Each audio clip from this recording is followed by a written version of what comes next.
وانا بتكلم امبارح عن المجموعه التانية قلت عليها مجموعه الموت على الورق بسبب وجود منتخبات زي ايطاليا وزي اسبانيا زي كرواتيا. لكن المره دي وانا بتكلم عن المجموعه الثالثه او المجموعه سي، هي المجموعه اللي من وجهه نظري هتكون هي مجموعه الموت، رغم ان اول انطباع هتاخده عنها لما تعرف ان المجموعه عباره عن سلوفينيا وانجلترا والدنمارك وصربيا هتقول مليون في الميه خلاص كده انجلترا صاعده. الدنمارك بسبب ان النسخه اللي قبلها كانت في السيمي فاينال، فهي هتكون ممكن المركز الثاني وصعب يبقى في مركز ثالث في المجموعه دي.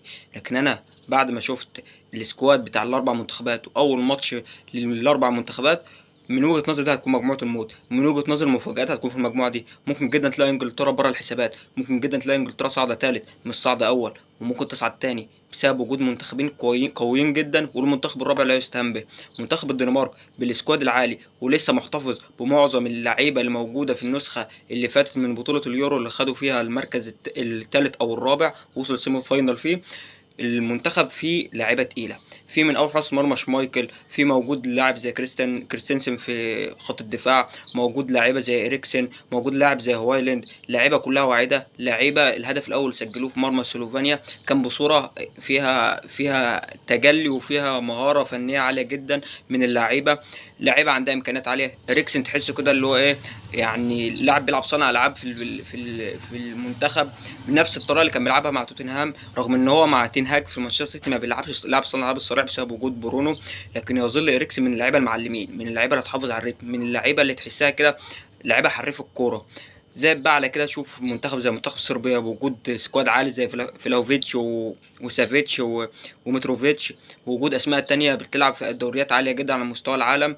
منتخب احرج منتخب انجلترا، كان ممكن يسجل اهداف في منتخب انجلترا، لكن بسبب وجود جوهرة عالمية مع منتخب انجلترا اسمه بلينجهام، لاعب تحسه كده زيداني، لاعب تحسه زين الدين زيدان بتاع العصر ده، بتاع العقد ده. بلينجهام ضربة الراس اللي سجلها والهدف بالقوة والسبرنت اللي واخده وهو بيلعب بضربة الراس، دول ان هو لاعب جريء جدا، لاعب قوي جدا، لاعب بيجيد كل حاجة. وشفناه مع ريال مدريد، من اللعيبه المبشره جدا، لاعب بيدور على بالون دور الموسم ده. عارف ان هو في اول الموسم كان هو الرقم واحد بالون دور.